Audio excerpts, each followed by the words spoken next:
jiu-jitsu is not as effective for MMA as it once was. What would be your response to that? What are your thoughts on that claim? Man, I think jiu-jitsu is very much effective. It's just everybody trains everything nowadays, at least a little bit. If you're gonna go there as a raw jiu-jitsu guy and just jump in with only jiu-jitsu, then you're so dependent on that. You might look bad. You might not be able to take the guy down, and then you're gonna jump guard and you might look stupid. That has happened, and we have seen things like that happen before. But if I am a high-level jiu-jitsu guy and I learn how to punch and I learn how to kick and I learn how to mix it up and make you forget about jiu-jitsu for a second, then I sneak my way in and I bring you to the ground. Look at Charles Oliveira. Charles Oliveira is one of, if not the most, for me, I'm biased, most exciting guy to watch, and everybody loves him. He doesn't speak one word in English and he's famous everywhere. It's like, why? Because he freaking goes forward. He strikes and he goes to the ground, he goes for the finish, and it's just that like high intensity and pushing pace.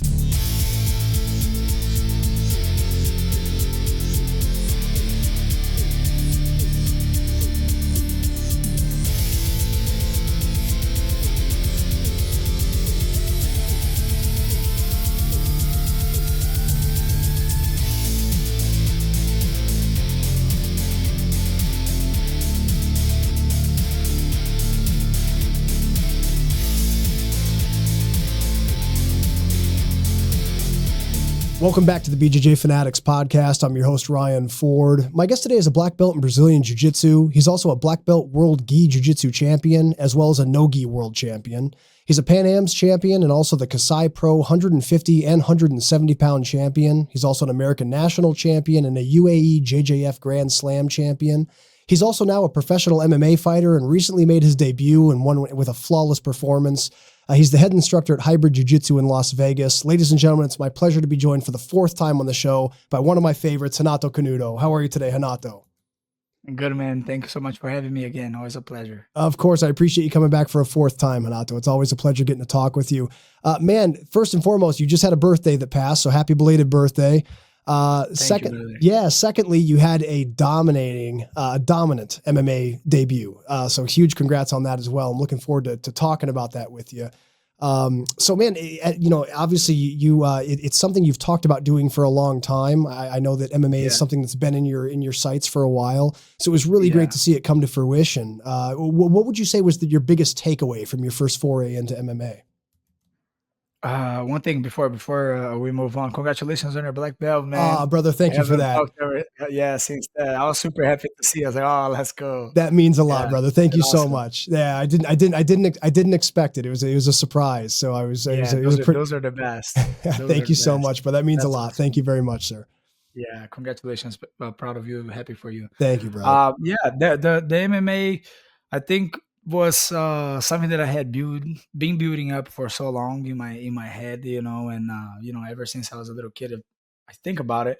But I started training for the last 3 years, and it was just a pain to get in there and actually get a fight going. Again, I don't want to get to all of that of why it took so long or whatever, but the good thing was I feel like I'm a lot better than I would be, and a lot more confident than I would be if I was to go in like 2 years ago or something like that, where I was just starting, just tough enough and jump. I would be able to use jiu-jitsu for sure. But right now I feel like my striking is coming around pretty good. My, my striking 2 takedowns also getting a lot better. Fighting a lot. I'm learning so much. It's crazy. It was like, it's super exciting. It's really super exciting to be able to be using the same mindset I had towards jiu-jitsu and wanting to be the best at everything I can and adjust everything to doing that in MMA now, which is a completely different idea. Not completely different, but a lot different idea and a lot more tools to add on. A lot of things where I'm still, I was still a white belt at. Now I'm getting better and I'm being able to mix it up more and more. I feel like I'm ready finding that rhythm that I have in jiu-jitsu and being able to start finding that more and more towards MMA, which once that looks, nice and sharp, and I know I'll be okay. But yeah, until then, still being safe, guard high, moving my head, moving my feet. But it's been awesome, man. It's been cool. That's incredible, man. Yeah, I always Yeah. appreciate people who cross over into MMA and try it out, because it really is like you mentioned how deep the game of MMA is, and we already know how deep jujitsu is. Like, you come in as a white belt, everything is just so almost overwhelming, the amount of things you have to learn. But then once you get to a pretty good level, you cross over into MMA and you realize, oh man, I got to learn how to strike now. I got to learn how to do, kickboxing, boxing, wrestling, and then you got to figure out how to put all those systems together and make them work together. So when you, as deep as the water is in jujitsu, when it comes to learning, Yeah. it can get even deeper when you get out in even further into other martial arts as well. Yeah, yeah, yeah, 100%, 100%. I feel like jujitsu people have a big advantage, honestly. As long as you go there, without the mentality that you should be good at it already, like it is frustrating in the beginning, it's awkward, it's different. A lot of the things you're trying to learn, it just takes time. You gotta repeat, you gotta shadow box, you gotta, watch, and very, very similar to jujitsu. You can't really cut any corners no matter how good you are already at one thing, but um it's a lot of fun. It's a lot of fun, and as long as you're not too afraid of getting punched too, or don't have an ego about getting hit, and about it, about looking bad every once in a while, it's all good. It's all part of the game. It's all part of the process.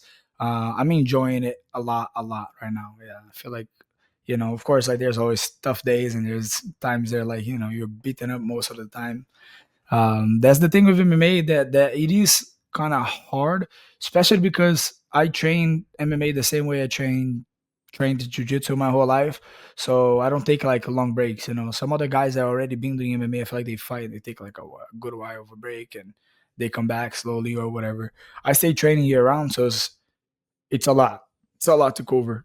A lot of like, you're striking in the morning, and then wrestling, and then you add, like one on ones, and then I still have my jiu-jitsu gym at night, so I train every day, still jiu-jitsu, still trying to keep as high level as possible my jiu-jitsu. So yeah, it's cool. It's cool though. It's good as long as my body's healthy, and I keep doing everything that I have to do. Strength and conditioning, recovery. It's a full time job, really. Not a whole lot of time left to do much with life. I have this shirt on, the hybrid J online, and this thing just, once I paused, it just stayed on pause. Yeah, I'm considering doing another BJJ Fanatics DVD or a few, because right now I don't have a whole lot of time, and I rather they just go and do the work for me. It's a lot easier. It's been very cool, but very, very busy. Yeah. Well, man, I can imagine that in your situation, you're ahead of a lot of people that start MMA because you've been a long time competitor in jiu-jitsu. And so Mm. for a lot of people that get into MMA, if it's their first experience competing or fighting or being involved in combat sports, there's a few things. First, getting used to competing and fighting in front of other people, in front of a crowd of people. Secondly, Yeah, the sting of losing, like the sting of losing, it sucks. But man, in jujitsu, you lose a lot in jujitsu as you're coming up. So you kind of get over that as a competitor. If you compete long enough, that yeah, becomes like, okay, whatever. I lost. Here's where my mistakes were. Let's keep those in a notepad. Let's work on them in training tomorrow. So you've already kind of got that mindset. Do you feel that your time as a jujitsu yeah. competitor has it made it easier? Oh yeah, 100%, 100%. I feel like jujitsu people work very hard. We've maybe looked at. I feel like some people look at jiu-jitsu and think we're like lazy, but it's just we do so many freaking rounds every single day. Think about it. If you train twice a day, like most people don't do it, like don't count a drilling session as like a session. Like while I go to training wrestling, I go to training striking, and all these other things. Like, they only drill some days. You go there and you don't actually have some action. You're just gonna do a lot of drilling. A lot of like, it's a lot of exercising, a lot of like practicing and repeating. But you don't, what is it called? You don't over stress yourself, and you don't go to the hardcore of like, you don't peak your heart like that all the time. So I feel like because we are so used to the fighting idea every single day, and like that's like a struggle itself for anyone starting. For example, that first month's terrible, and then it takes at least like a year or two maybe for your cardio in jiu-jitsu to become okay, where like you don't feel like you're gonna die every time you leave the training. Like it takes time. Like you just gotta keep reminding the beginner guys, right? Like, hey man, it just takes time. The more you train, the more rounds you push yourself to do, the better it's gonna be.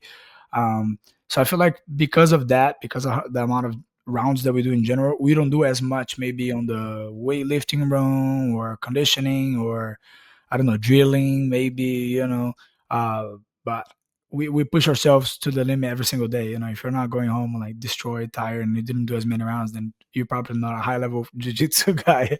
You know, all the high level jiu-jitsu guys, they just train. I feel like we train very retarded. Yeah, no, it's true. It's true. Yeah. You know, something else you said earlier is you mentioned the idea of not having the mindset of assuming just because you're a black belt in jiu-jitsu that you can walk into another style or another sport and just coast along and pick it up easy just because you're good at something else.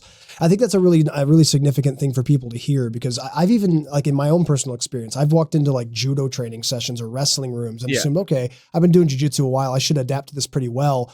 And then I realized, no, this is a totally different sport. I'm a white belt. I'm a white belt in this room. I'm not. Exactly. Yeah. So I think that's a really good mindset to have. So I had different episodes where I had to deal with this throughout my career. Going from jiu-jitsu, moving here to America. I got here, I was 19, and then here is such a big deal. No-gi is such a big deal. And then in Brazil, you're like, you train no-gi once in a blue moon whenever, you know what I'm saying? Like when it's like too hot, or I don't know, like the coach you just want to do something different. Let's take off the gis and scrap a little. Now it's getting better. I know that like because of the no-gi scene growing, I know people are training no-gi all the time everywhere. It's not the same anymore. But dude, freaking nearly 10 years ago when I moved here, there was not a whole lot of that going on yet. But here it was already a thing. So we had a lot of no-gi going on. We had wrestling classes included on the schedule for the jiu-jitsu gym when I was training at Drysdale. So I learned a lot just like that. Like I had to come in and adapt to no-gi. A lot of the things that I used to do in the gi, they require grips and require, you know what I'm saying, like spider guard, any upper body guard is all gone. All the collar chokes they learn is all gone. It's all out of the window. So if you think you're gonna go and you're gonna be super easy, you never really, I don't feel like you get that good at rear naked chokes until you train no-gi for good, you know, like because in jiu-jitsu you don't do that much. You do a lot of cross chokes from the back. You do bow and arrows and you know, submissions that you use the gi most of the time, and positions that you use the gi a lot. So even going from gi to no gi was a big change. So I had to adapt to change. I had to kind of change my mindset of like, oh, I'm so good at this, and start watching and realizing like, oh fuck, these guys are really good. I need to get better too, and I need to improve. Or what is leg locks? What the hell is this? Like, what is it that they are doing? You know, how are they doing? So confusing, and then put myself to start on the position. So I feel like I went through all this process of frustration, and I'm like, I should be good at this already. I should know how to do this already, and then have to get better. I went and fought after that, like 2 years in after I moved here. You know, besides the no-gi transition where I started doing a lot of no-gi events and fighting against the best no-gi guys. Then I went to the finals of worlds against Lepre for the first time. And then that year I had quarterfinals, semifinals, and finals where I had to fight all on the stand up. You know, all of the last three matches that day was all stand up. So then after that, I leave and I go, okay, I got to train judo. And then I stay 6 months straight just training judo consistently. I go to compete in judo. And then I get there, you know, and then against the beginner guys, I did really good. I won. Against the guys already black belts, I got third place. I didn't do too bad, really. I lost the same guy one time. I lost, and the second one I tried to do a flying armbar. That was not the way that they wanted, or whatever happened. I got DQ'd, so I ended up getting stopped at the semifinals. But so I'm saying, like, just having to become a white belt again and go there and wear a freaking white belt, you know, like all that whole process. It's cool. It was kind of cool for me, you know.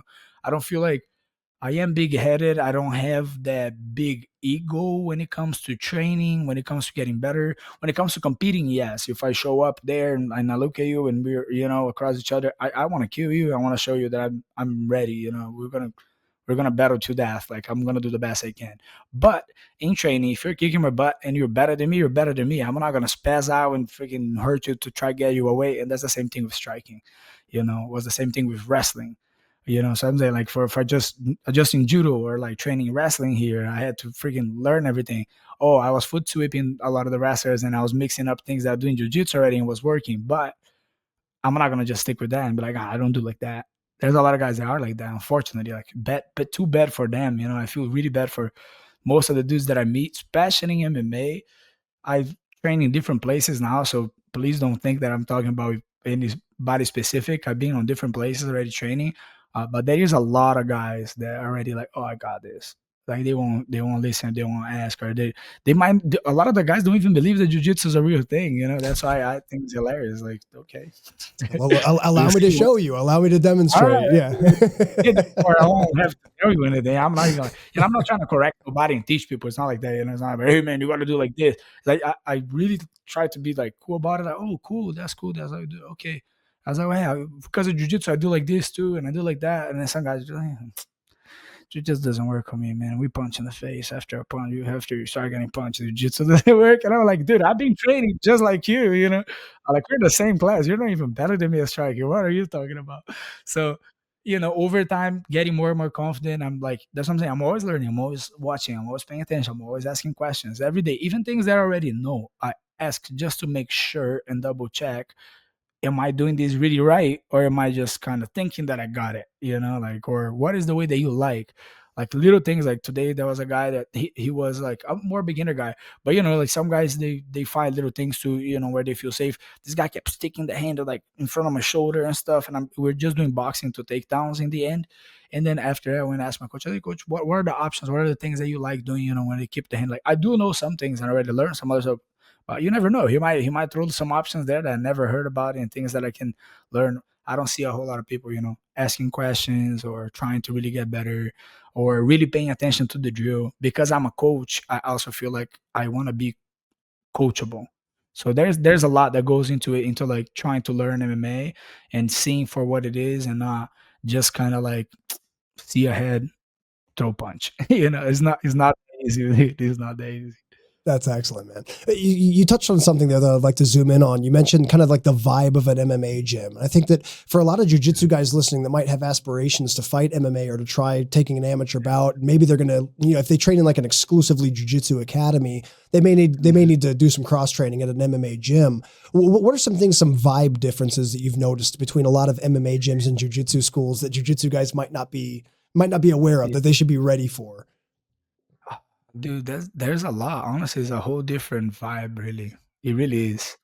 You go to jiu-jitsu gym, we are very culty. MMA gyms are also very culty in a way, like on the sense of like, you go here, you're we're like cool or whatever. You're a part, at least.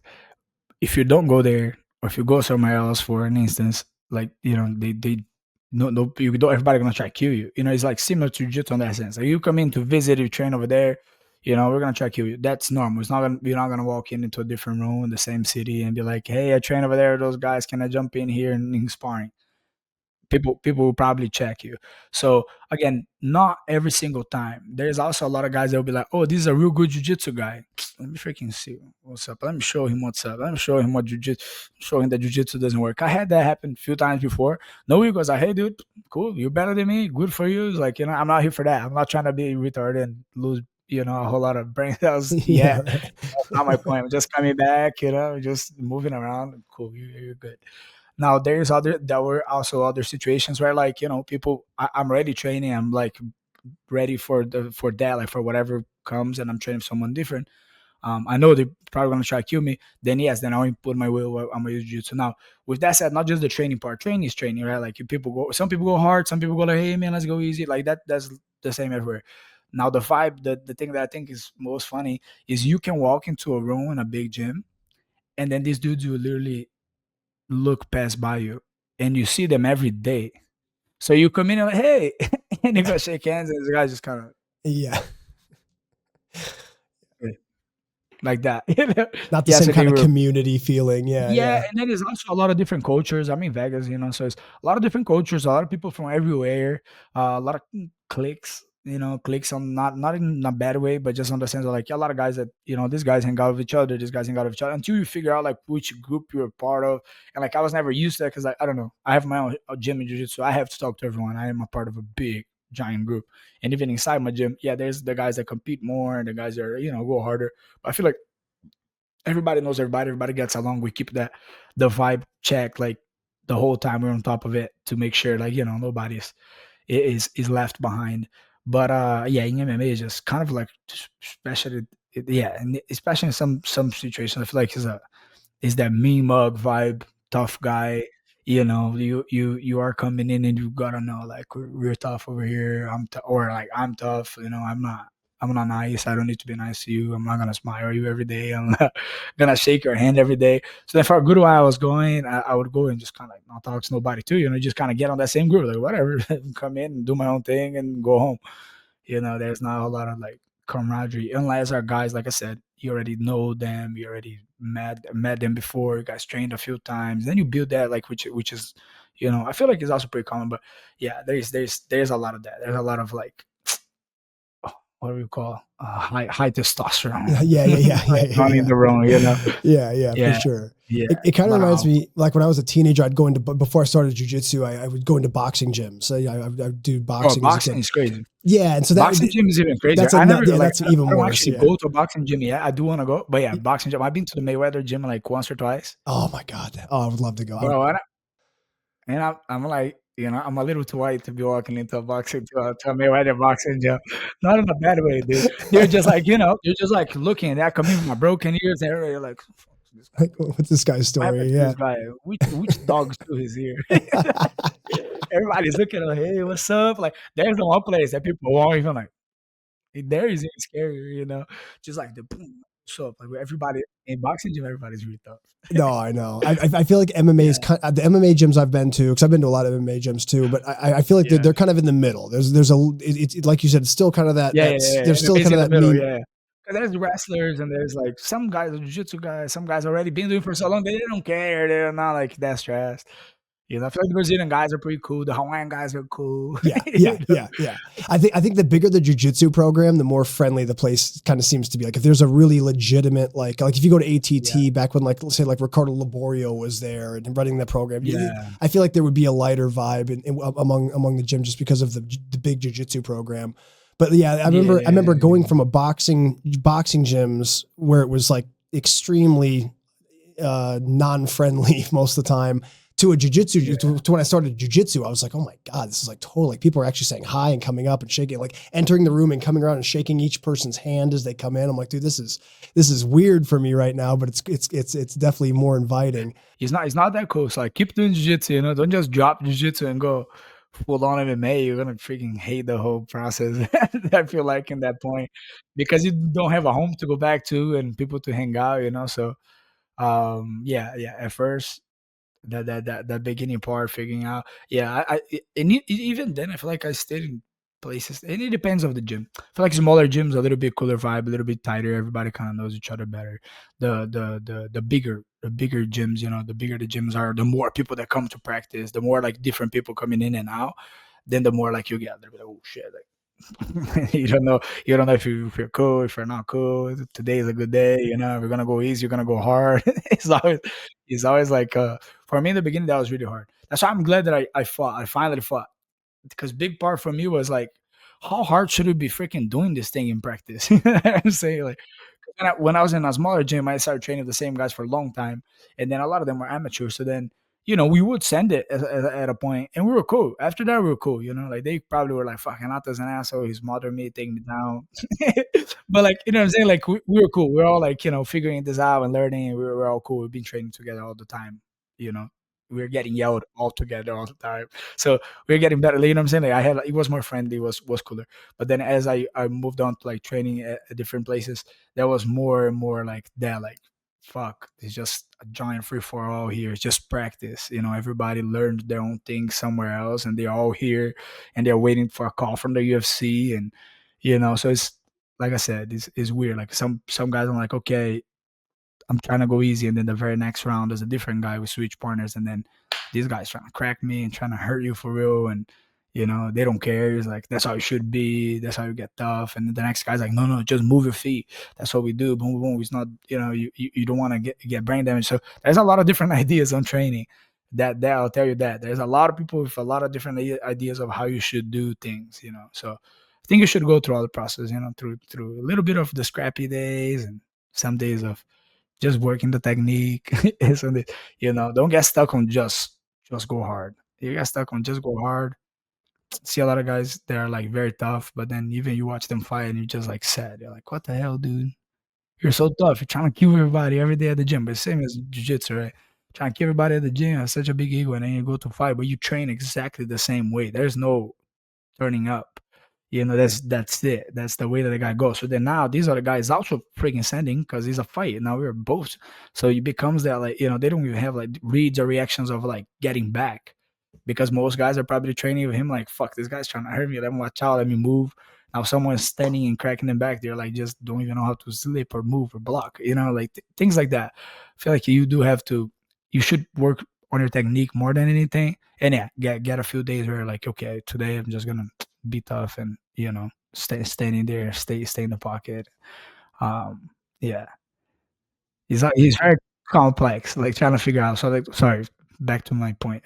Fighting helped me because I threw punches full force and I kicked full force and now I know, like, okay, I can throw a lot harder. You know what I'm saying? Like, I think for too long trying to touch this guy's and he's like, "Pah!" hitting me super hard. I'm like just trying to be too touchy. I'm like, okay, no, okay, I can throw a lot harder. Okay, even if I throw hard, it's not as hard as I can throw. So Yeah, it's kind of like the difference that was between having a sports car in your neighborhood versus taking it to a track somewhere and letting it open up. It's yeah, yeah, exactly. Yeah, you can only go so fast. You're always like watching. You don't want. Yeah, yeah, exactly. yeah, That's a yeah. perfect. Let me ask you this, Renato, as a jiu-jitsu champion, what was your game plan going into your first fight? Like what was your plan? Did things go exactly how you thought they would? Did you have a specific game plan? Tell us about that.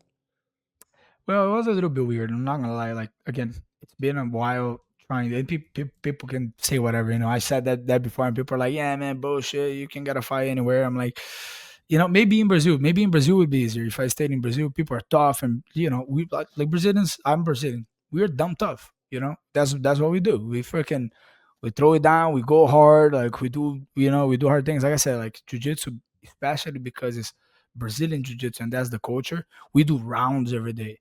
If it was an Americanized thing, I feel like we would have a lot more drilling days and a lot more conditioning days, and then a day that we go really hard would be more similar to MMA or how wrestling is structured. There's not as many rounds and not as many live, and a lot more attention to detail and technique and how can we make that faster, how can we make that better, how can we make that tighter.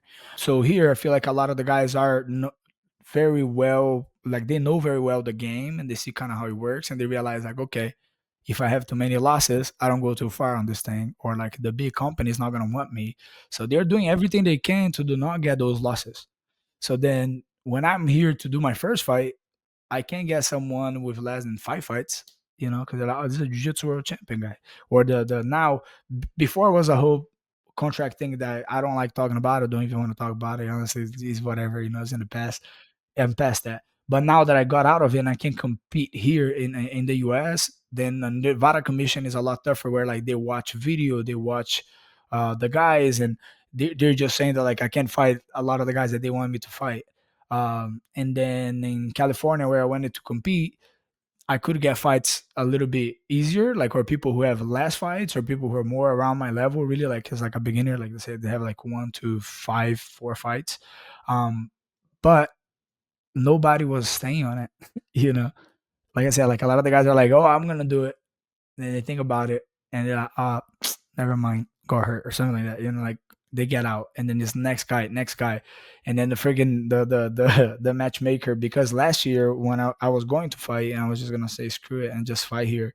And then in the week off, someone pulled out the at last minute, like on a Tuesday. I was gonna fight on Friday. And then on Tuesday I find out that there was no replacement and they tried and whatever and the fight's off. And I'm like, you're cutting weight, you're dieting, you're training hard, you're building up, and then never happened. So then, okay, went back. That's kind of how come I went back to jujitsu in a way. Like then I saw the opportunity to go back and like still compete more in jujitsu. I was like, okay, it's freaking MMA thing. I'm hunting so hard and it's not happening. Let me just go and like do some jujitsu and move around at least. So I'm not so like, in my head. Then started competing a bunch in jujitsu, got back. And then this year again, started pushing to get a fight, got a contract with this company. Then the matchmaker basically promised me, like, I'm going to get you a fight. No matter what happens, I'm going to find a way. I'm telling you. Like, it's going to happen. It's going to happen. So even if this guy was like, literally, last and then that two people are not professional, right? So they bring this guy. This guy's coming out of state. He said he would take the fight. And then he freaking didn't give all his didn't do all his medicals, and then in the day of the weigh-ins he's going to do the matchmaker's taking the guy to do an MRI for the brain scan. and all of these things going on. So the fight was still kind of like, "Ooh, it's gonna happen, it's not gonna happen." I'm just scared, please. I already made the weight this time. So happened. Thankfully, really, it did happen. But then again, the whole build up of the story. I go there and I'm fighting this guy who's, he's like, I think he was pretty scared. Honestly, he was just like trying to shoot. The second I went to got close to him, I went to throw a kick. I wanted to throw a calf kick. I wanted to throw long range because he was shorter than me. I wanted to just stay long range, touch, and work on my striking a little bit. And then as he tries to get close, boom, maybe shoot in or press him against the wall and then shoot in. Of course, I was gonna go to jujitsu if things was not going too well on the hands. But I wanted to try and strike for as long as I could, and I was with that well planned out, but he didn't help me out. The second I shot, yeah, the second I shot, he freaking hugged my leg. No, sorry, the second I threw a kick, he hugged my leg, and then after that was just me trying to refuse all of the thoughts, jujitsu thoughts that came to me at first, like was he shot a single. I'm like, okay, Kimura, no. Jump on his leg, no. Flip him, no. I was like, no, no, no. So I go all the way to the wall. Boom, when we touch the wall, I elbow him. Boom, boom, boom. Start elbowing him in the head.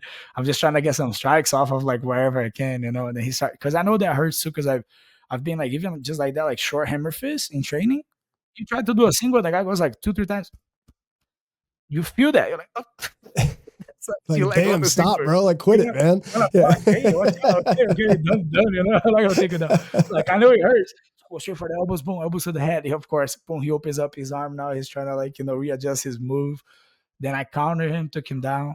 And then after that, I think because of the elbows to the head, he was very concerned of getting hit in the head. He was just hiding the head. So I was finding his face on a few angles, like when he turtled up. But like that, like I had to abandon the back. Like I had the clear path to the back. I was like, hell no, I'm gonna strike. Boom, ground and pound, throw some punches. And then yeah, he was just trying to hide his face for as long as he could. I started punishing him in the body, like that, like that. Like so I'm saying, like I'm not. I feel like it was kind of cool to see also that I'm not, because those are things that sometimes I wondered, at least, like I was wondering like if I was going to be able to find the openings or if I'm just going to be throwing punches in hands and everything is blocked and I don't know how, I'm not opening any space. It's like what's cool, he was blocking the head, I was hitting him in the body, he would move a little bit of boom in the head. I was like finding my targets good and creating opportunity and mixing it up. I needed him, I got up, freaking soccer kicked him in the ribs. That made me feel bad. I'm not gonna lie, just because he was not reacting at that point, and he was just kind of trying to wait for the breath to stop, I think. So then when I kicked him in the rib, that one he folded like that hurts. So then, yeah. So then I was like, oh my god.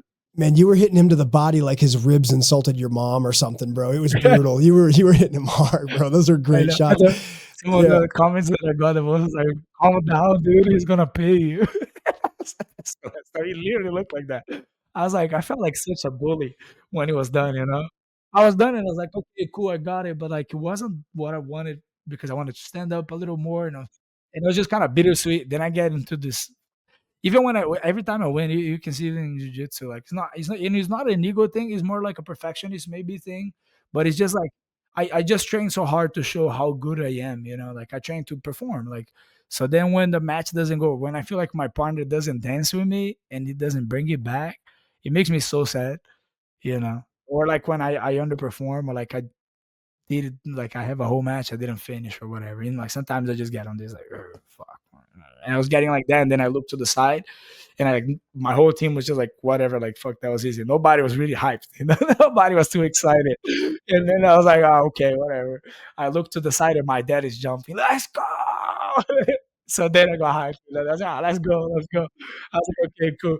All the people that came to watch, they're all excited, but just like that little the people close to the cage in there, I feel like everybody was like bummed, like, what the hell? That was fast. Well, dude, what We want surprised me, we want a little more. I watched it. And what surprised me was the first thing was he initiated the grappling exchange. So I was thinking like, Yeah. okay, did this guy not read Hanato's resume? Like that might not be the game plan to go for. But then secondly, what you mentioned, there was opportunity for you to take the back, and I was thinking, oh man, he's going to take the back. This is going to be a wrap. And Easy, yeah. when you decided not to, I was thinking, okay, interesting. I think let me see what he's working towards here. And so you wanted to get some ground and pound in. That was pretty cool. I just wanted to get some striking. Part of me thought of like, okay, let him just stand up. Let him just stand up.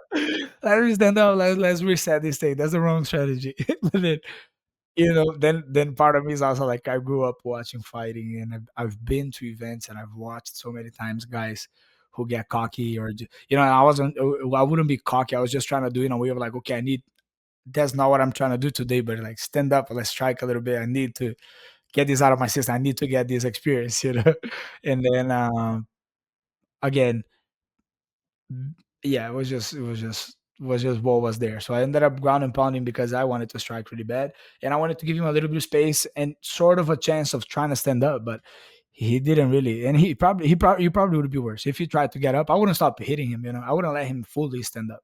I thought of it, but I was like, no, I can't, because then he goes and knocks me out. He turns into me. He throws a hook, knocks me out. I'm gonna look super stupid. Like I'm a jiu-jitsu guy. I bend his back, all that. I got locked out. So then I was like, okay, just keep hitting him no matter what. Dominant performance, man. It was really outstanding getting to see you get out there for the first time. Do you think the MMA is going to be your primary focus moving forward, or do you think that you'll still remain active in competitive grappling? Yeah, I'm hired right now by UFC Fight Pass to fight at UFC BJJ. So one of the cool things, one of the awesome things for me personally, and why for me feels like a great deal, is not only I get paid really well, and I have a career plan with them. I also have access to the Performance Institute, so I get to do PT up to 3 times a week.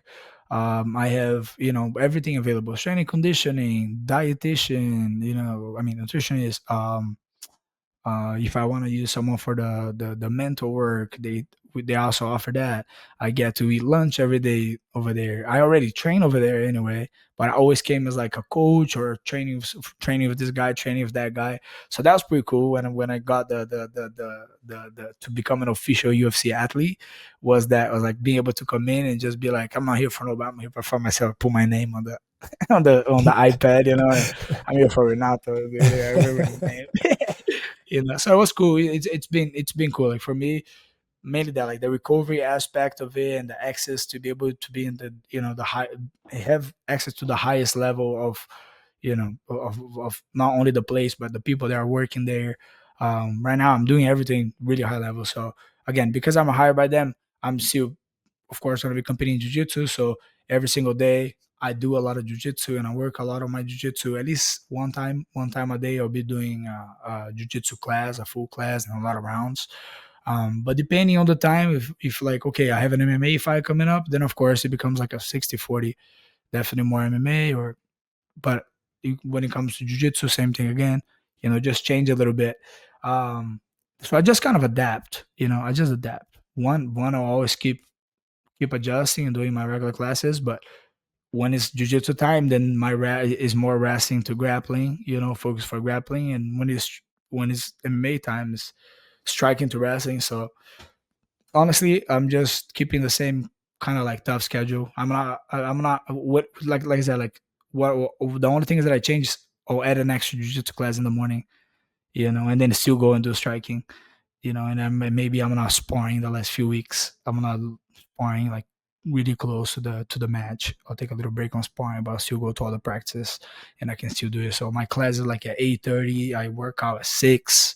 So I do 6, then I go 8:30 to jiu-jitsu, then 10 a.m. I can do my striking, then I take a little break, afternoon.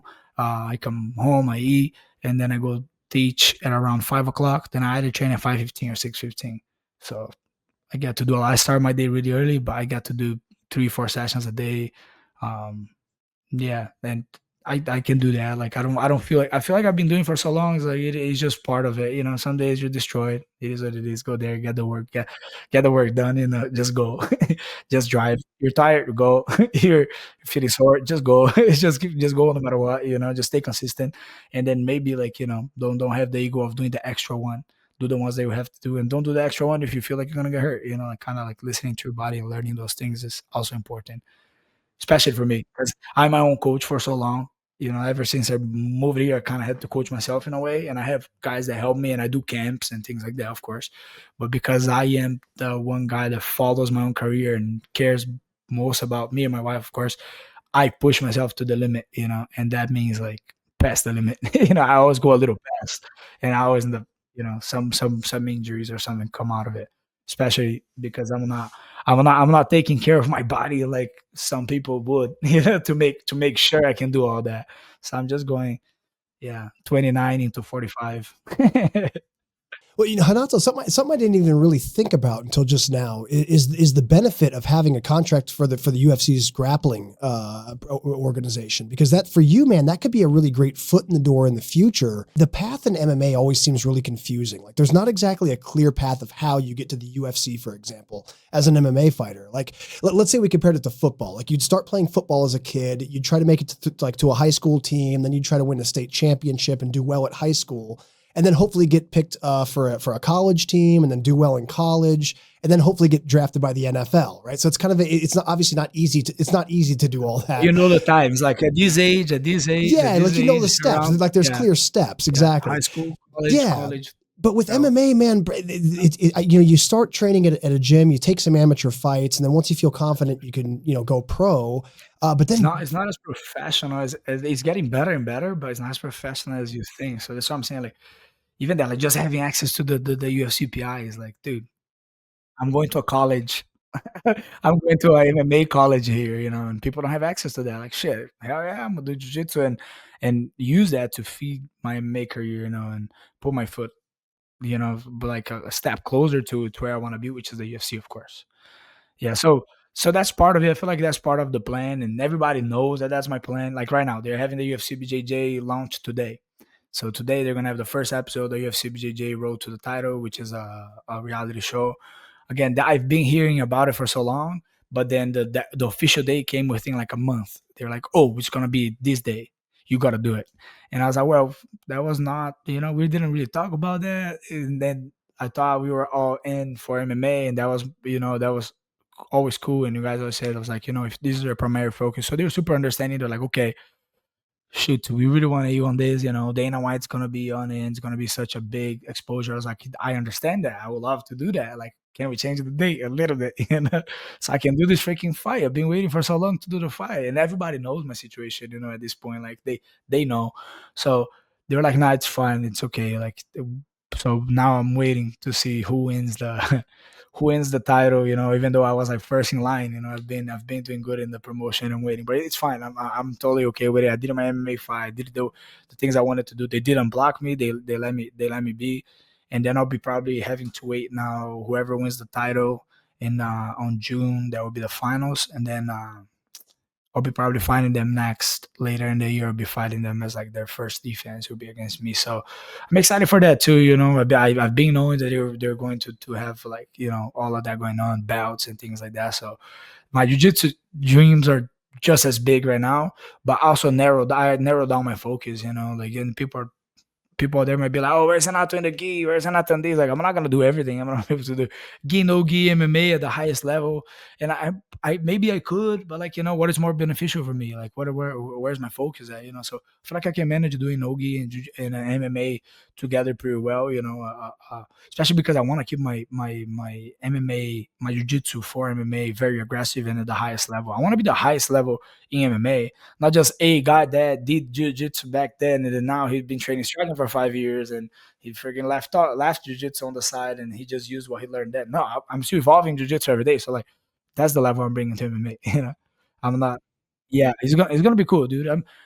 I feel like I carry a heavy load on my shoulders, but I don't also because I know how to kind of brush that away nowadays. I've been through all these phases of being young. Like I'm at the right spot in the right time, right age, everything is going well. I'm just in time, like I'm not late at all. Like nowadays, I understand that. When you're growing up, you just think like, oh my god, this guy and that guy. You're trying to like, what's called you have there's so many expectations on your side, on people's side, and you're just comparing yourself to other people in some situations. You just want to be perfect and do everything perfect and have a perfect career, and you probably won't, and that's okay. That's your own path, and it's up to you to figure out. And for me, it was always like that hard work and figuring out, and also because I like fighting too bad, for my own good. I like going too much. I should slow down a little and just secure, but I'm always like, how do I finish? How do I go next thing? How do I keep this moving so people are not booing and not bored? So I want to make jiu-jitsu exciting. I want to make MMA exciting. It's like I feel like coming into MMA, my goal is to show that jiu-jitsu is the best thing you can have in a fight, is having high level jiu-jitsu, because we'll finish people. We just need to get you down. I will finish a bunch of these MMA guys. Of course, at the highest level, I'm sure I'm gonna find guys that are really good and they're gonna be really good at defending. But that's the cool thing. Like in this fight, like I have good ground and pound too. So what? Like, okay, you're gonna hide it, you're gonna hide it, and not gonna let me submit. Okay, then boom, ground and pound, but use that to set up submissions, which I feel like really good wrestlers, they smash the guy and they punch sometimes, but it's non-effective punches, not super hard punches, it's not good distance. They're just trying to smother and secure the position more than anything, but they're not finishing fights as much.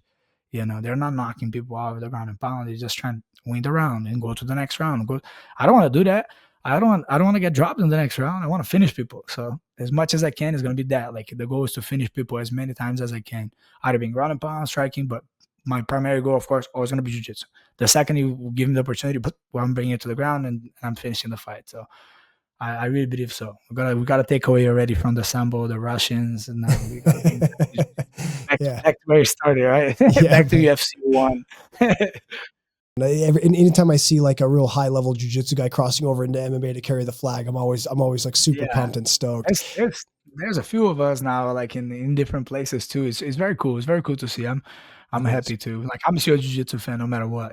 So Yeah. I'm always excited when I see other jiu-jitsu guys also doing well. I'm like, okay, that inspires me. I'm like, let's go. That's awesome. Yeah, yeah. Hanato, there's been a lot of people, mostly MMA fans, but people that have said in the past that jujitsu is not as effective for MMA as it once was. What would be your response to Mhm. that? What are your thoughts on that claim? Man, I think jiu-jitsu is very much effective. It's just everybody trains everything nowadays, at least a little bit. So if you're gonna go there as a raw jujitsu guy and just jump in with only jujitsu, then you're so dependent on that. You might look bad. You might not be able to take the guy down, and then you're gonna jump guard, and you might look stupid.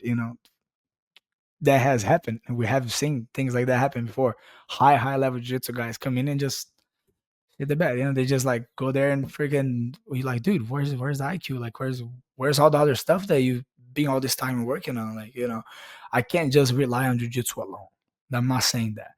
But if I am a high level jiu-jitsu guy and I learn how to punch and I learn how to kick and I learn how to mix it up and make you forget about jiu-jitsu for a second, then I sneak my way in and I bring you to the ground. Like, dude, look at Charles Oliveira. Charles Oliveira is one of, if not the most, for me, I'm biased, most exciting guy to watch, and everybody loves him. He doesn't speak one word in English, and he's famous everywhere. It's like, why? Because he freaking goes forward. He strikes and he goes to the ground. He goes for the finish, and it's just that like high intensity and pushing pace. So again, if jiu-jitsu wasn't as effective as it is, like, dude, Demian Maia did for so long, like Demian Maia on the other end, like did as like literally like as close as possible as you can be to a pure jiu-jitsu guy fighting MMA.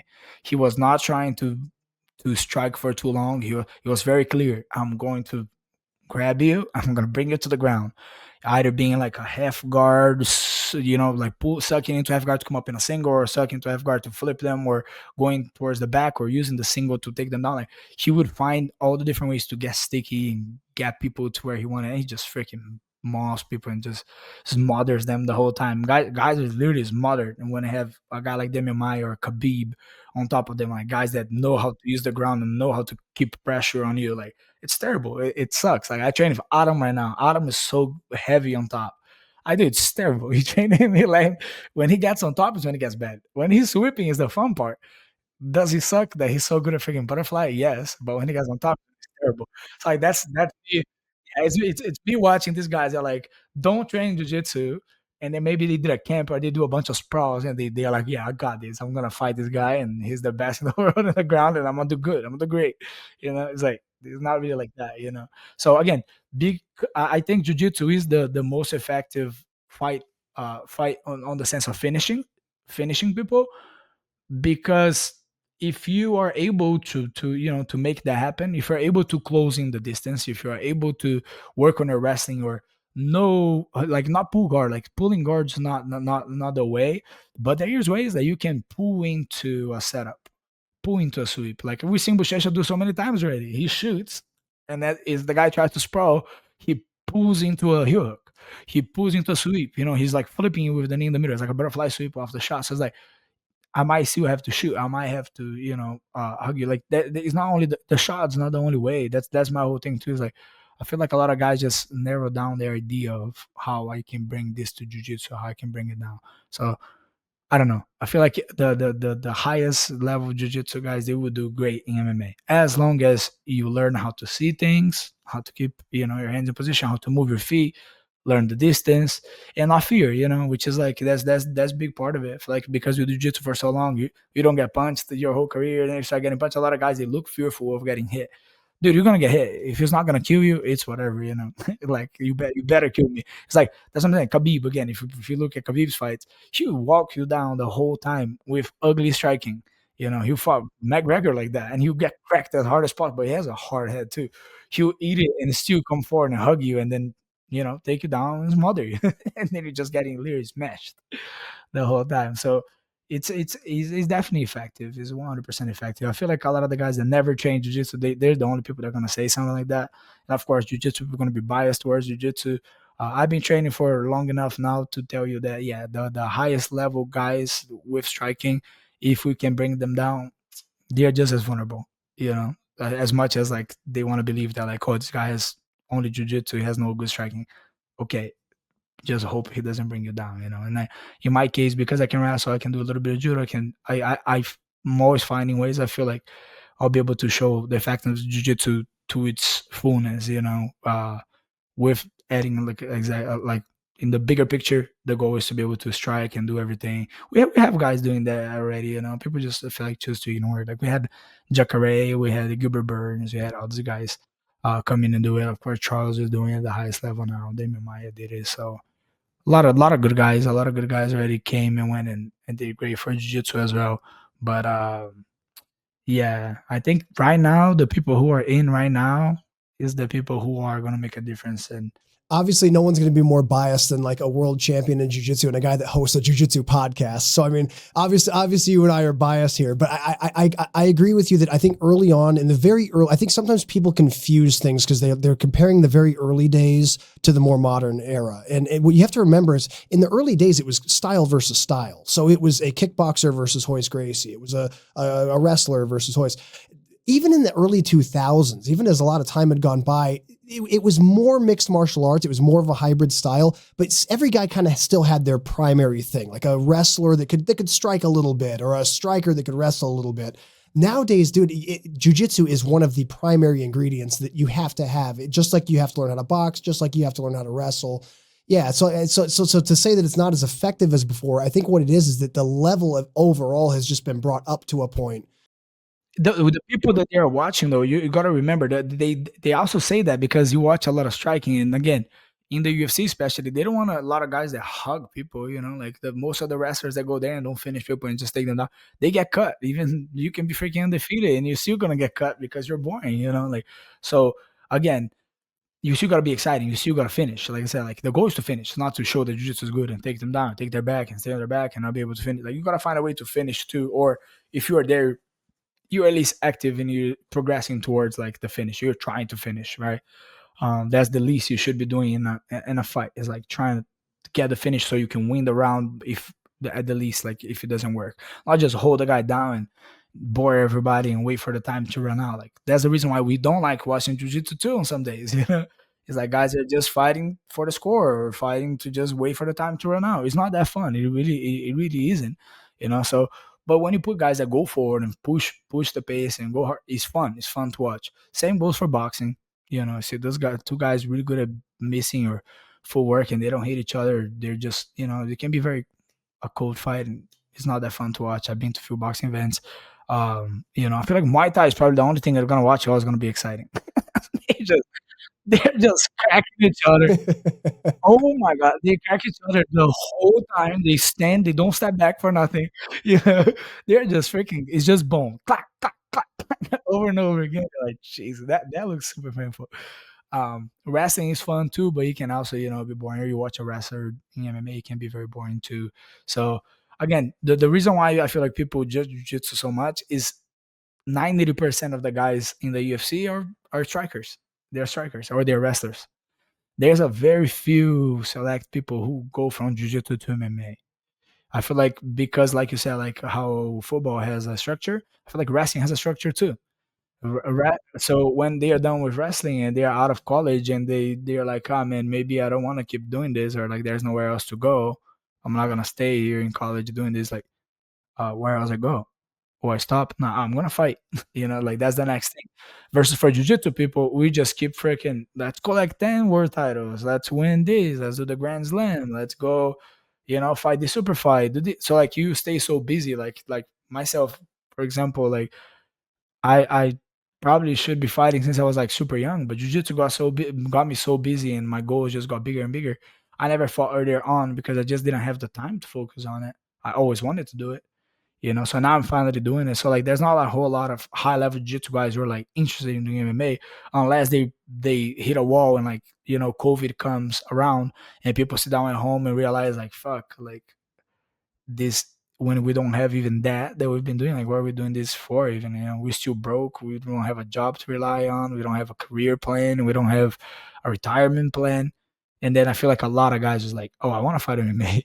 A lot of people had the idea of like, I'm gonna fight MMA, you know, which for me was a little different. Was more, it wasn't COVID. It was more just just kind of tired of the politics in jiu-jitsu and just the rules set and this and that, like trying to impress people. I feel like I always fought forward, and that alone should do the work, but then you gotta have a media presence, and MMA is the same way. But at least in MMA, if I go there and I keep punching people and finishing people enough and looking good, like you will find out when soon enough, I'll be okay, and I'll be fighting for real big amounts of money.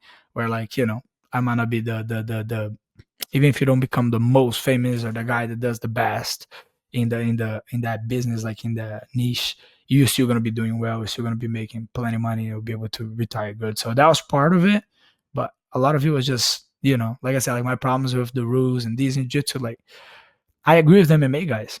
I'm like a lot of I like passing guard nowadays, right? I was a berimbolo guy all the way up to purple belt. Don't get me wrong, I do love guard for the aspect of like you're trying to berimbolo someone, take their back, finish them. That's awesome. I think jiu-jitsu is freaking effective. You go for leg locks, you get it, it's awesome. Or you don't get it, you go for the next thing. You sweep them, you pass, you tap them. That's awesome. Now you lay down and you put your legs behind your head and you just play guard retention the whole time. That's not fun. It's like, yeah, you're really good and you're really hard to pass, but like we are not doing specific training at the gym. We're trying to show who's best. You score an advantage, you stall me out to the very end, you win, and I lose a shot at the world title. Like, what I'm saying? I think it's like that just kind of like made me like, this sucks. Like, it's like it's not giving me back like financially, it's not giving me back. Like I'm not even proud to be doing this thing at this point. So then start training MMA because I wanted to try wrestling and just kind of fell in love with it again, with the whole thing. And then again, once I get you down in MMA and I can actually punch you, there's not a whole lot you can do besides you're gonna have to move your arms, you're gonna have to block your face, you're gonna have to try and escape.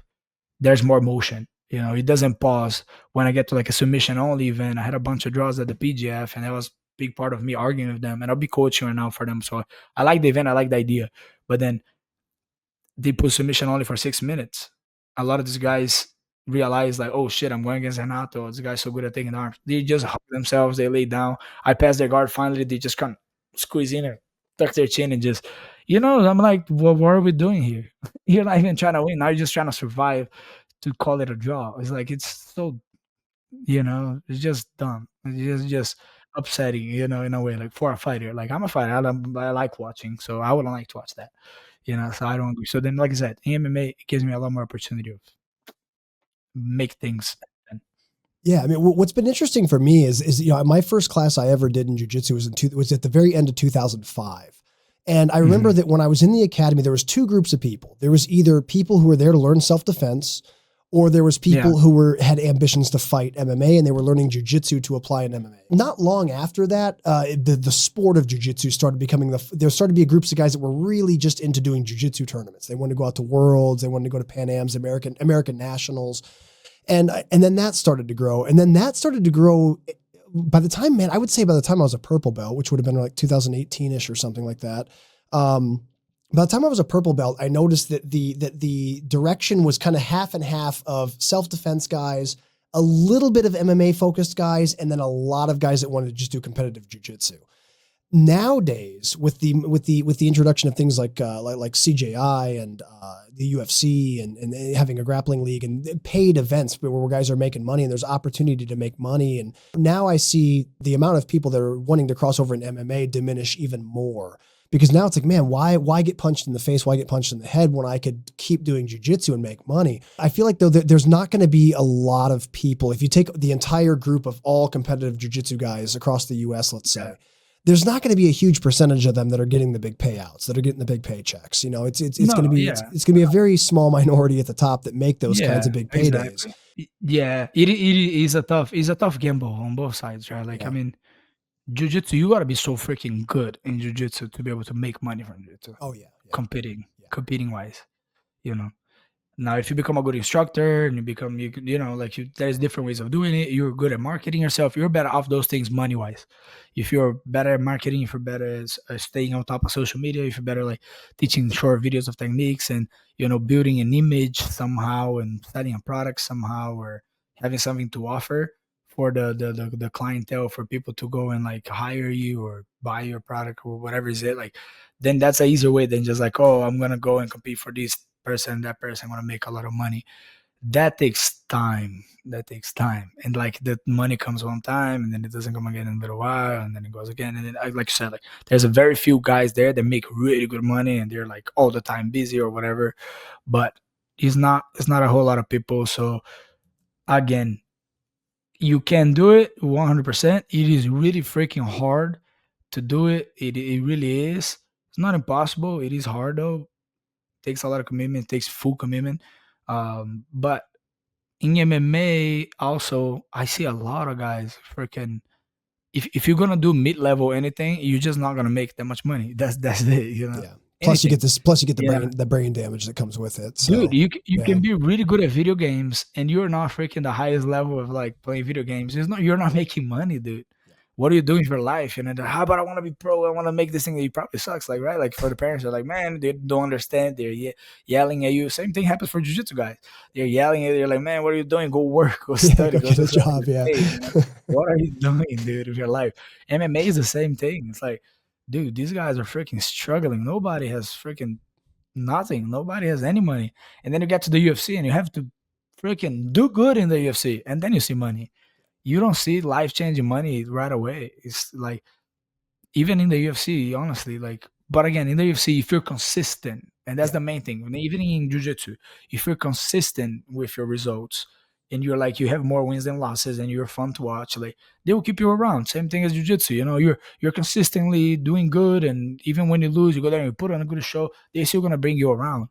But if you're boring, if you're not that cool to watch, if you don't have anything to offer the event, on any end, on like exposure or these is a job at the end of the day. They're gonna hire for this given job, and someone else more interesting might come around and take your spot. It is what it is. It's like anything. But yeah, in MMA, honestly, is not a whole lot of better. Again, everything's paid once you go pro, but the beginning pay is like maybe 500, maybe 300, and maybe you only make money from the tickets.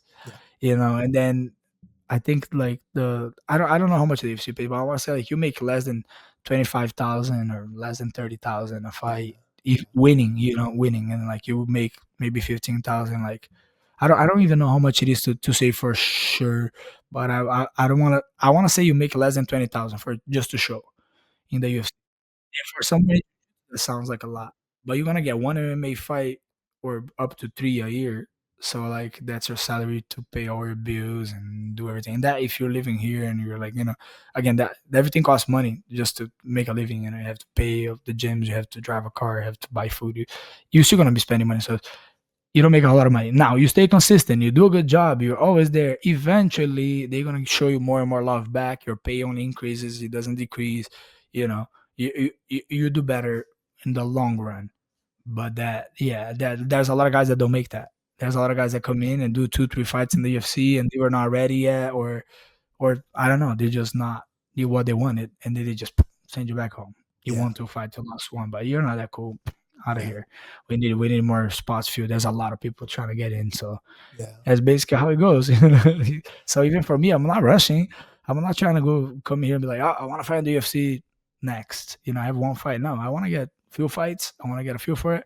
If I feel like I'm really good at it, and I feel like the better guys are coming in, and I'm being able to stay calm and still input my game, then yeah, let's go. I'm ready. But again, I can't just jump steps. I'm not trying to fight for the belt anytime soon. In a few years, 100%. But I'm building that. You gotta take your time. Some Yeah. people, I feel like they are just in a rush for everything, and sometimes you get what you wish too soon, and you're not ready to take it, and you get very what's called you take a step back, and it takes a long time for you to get back in there. For you to get rehired in the UFC is really hard. Versus in jiu-jitsu, you don't have that stress. I feel like that's also why people stay on it. There's always worlds next year. Yeah. There's worlds next year again. It's like, oh, I gotta win worlds. I gotta win worlds. That's the IBJJF side.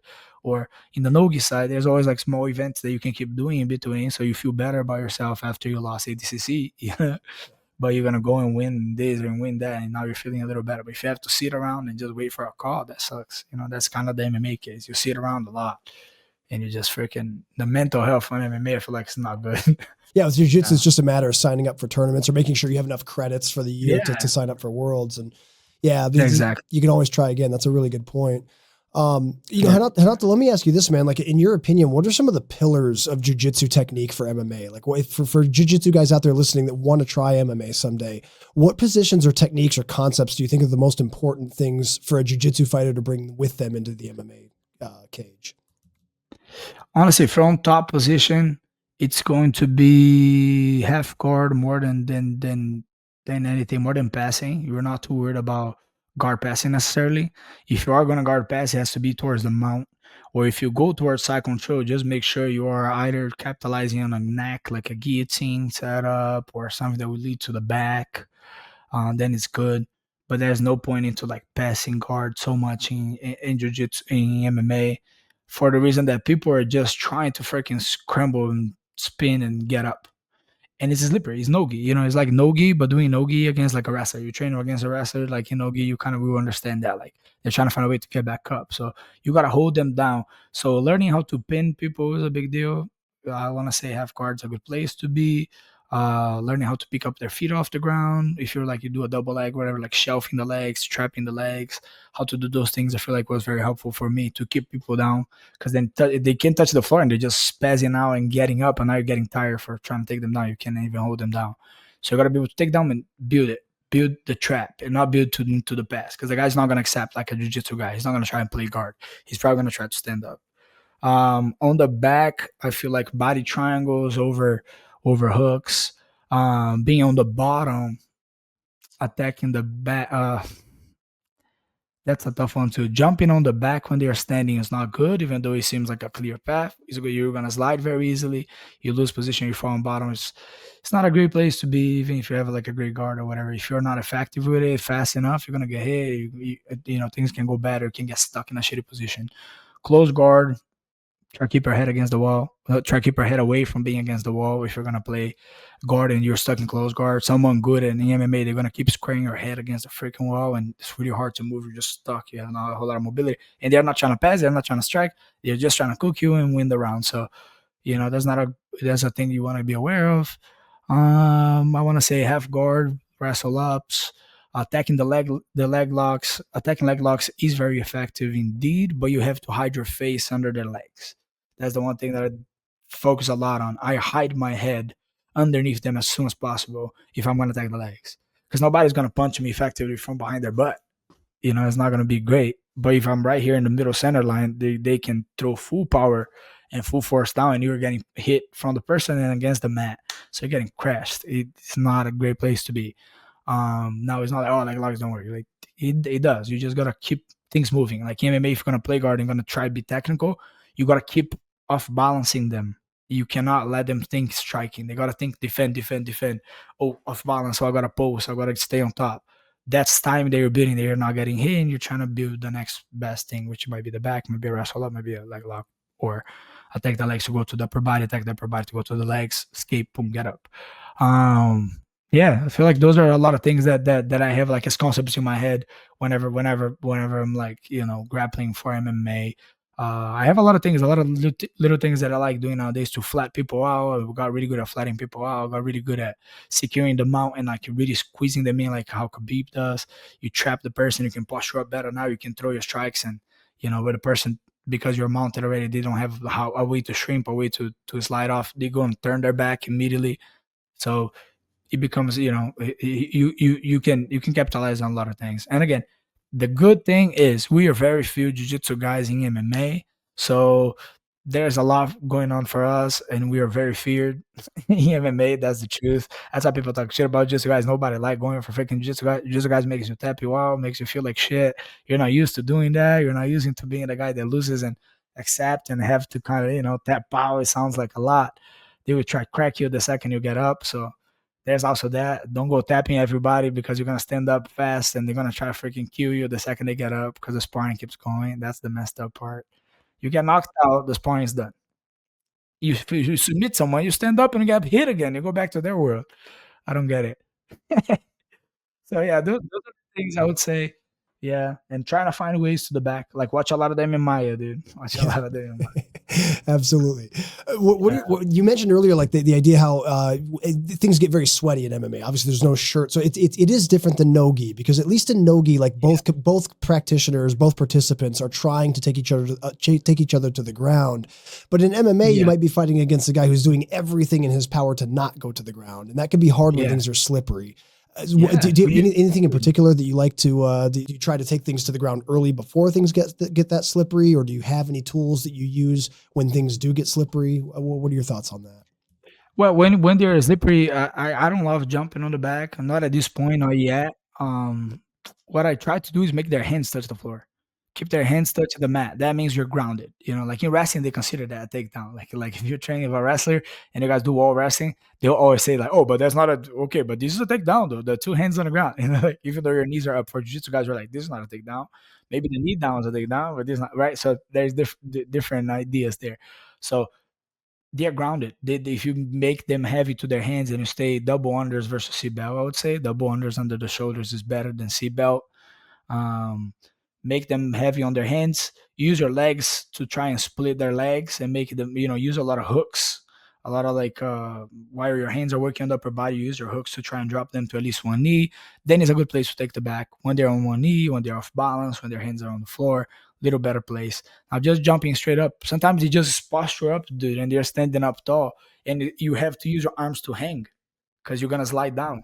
So you can't even attack a choke, because by the time you start moving, you start sliding down. So now you're just on top of someone's back, looking like a monkey, but you're hanging and you're not getting submission. So there's few things that are kind of tricky, but I would say like trying to find a way to the back and trying to find a way where you are, what is it called? You're not jumping to the back and putting yourself on bottom. You got to be aware of like, oh, if the person's trying to slide their way out and you're on bottom on the back, which is a good place to attack submissions, is also a good place for them to escape and face you, and now they're on top, and that sucks. So when I'm on the ground and already took the back and I'm on bottom, right, and they're belly up, we're both belly up, I'm behind them. I like to use that when they're like, I'm losing momentum there or things are not working. I like to kick them over and come up on top. That's one thing that you want to focus on to get really good at. If I'm gonna lose the back, I gotta finish on side control, I gotta finish half guard, I gotta finish on mount. Go fast towards it. Don't wait too long. Don't wait for them to slip away and then be on top of you now. So there's a lot of things. That's what I'm saying. The cool thing is I still do a lot of jiu-jitsu. So any troubles that I have in MMA, I go to my lab, to my jiu-jitsu gym. I make my students have to do the same training. I explain. So everyone's getting good at jiu-jitsu for MMA at this point. We talked about the importance of having jujitsu in the toolbox and having basically all the main base styles of MMA. You got to kind of know a decent amount of everything. What do you do when you encounter a really solid wrestler, like for using jujitsu in an MMA situation against a good wrestler? What do you say? What do you think are some of the keys to victory in that situation? Honestly, you kind of want to let them try and take it down. Yeah, because they're taking you home, right? Yeah. Yeah, yeah. You kinda have to go there, like, it's whatever, like, you might not be the guy taking down the wrestler, but you shoot to make them counter and not them just defend and sprawl and beat you up, right? Like, if I can shoot and build into a body lock, for example, and I'm engaging with you on that, I'll hook your leg and you're gonna hip toss me, that's awesome. You hip toss me, the second I hit the floor, I'm flipping you on half guard, I'm coming up, climbing you up, going to your back. Like, we need to find a way to go to the ground. Watch Bo Nico and RDR. RDR had the confidence of, I'm going to press this dude. I'm going to get on his face. I'm going to get close. We're not going to strike. We're not doing that. He has actually decent boxing. I think Bonico has very decent boxing. He's better than me, like at boxing. He looks, boom, he knows the slipping. He looks very proper. Um, but then he's going against jiu-jitsu guy for the second time. The other guy that he went, I think, was Paul Craig, and he just didn't want to go to the ground at all. So like he already showed fear of the ground in one match. And again, not insulting Bonico, I just feel like he didn't want to go there. He's like, fuck, this guy has good submissions. I don't even want to try it. So RDR saw that and was like, dude, I might not take him down, but I'm gonna try. I'm gonna get close, and then if he takes me down, then we're doing what I want to do, which is jiu-jitsu.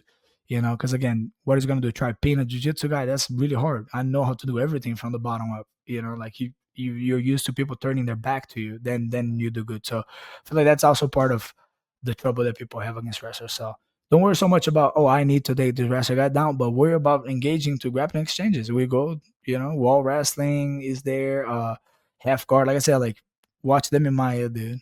Just whatever you want to figure out, just watch them in Maya and Ben Askren. And then if you want to know what to do to a wrestler, freaking make them fly like you were a wrestler. That was so sick. Or like, like a bunch of good guys. He just freaking finds a way. So that's what I'm saying. Like he gets close. Like that's what I love about MMA is you find a way to like, come here. Let's hug a little bit. Come here. He said jiu-jitsu doesn't work. Come here. Give me a hug. And then you just can't get him away from you. It sucks, man. It's so funny, man, because like Damien's not that much heavier than me, but obviously he smashes the shit out of me whenever we train together. It's all in fun. Like he's not, he's Oh a yeah, great teacher and everything. But dude, there's just like nothing you can do. And like the pressure he's able to put down, even though we're relatively close in weight, it's unbelievable. So, so yeah, I could see that. But let me ask you the same question, except for about a striker. So let's say you're against a real good Muay Thai guy. What's the strategy for a jiu-jitsu based guy against, say, a Muay Thai based guy? I feel like it's figuring out timing. You have to survive a little bit on the striking. It is what it is. Don't fear.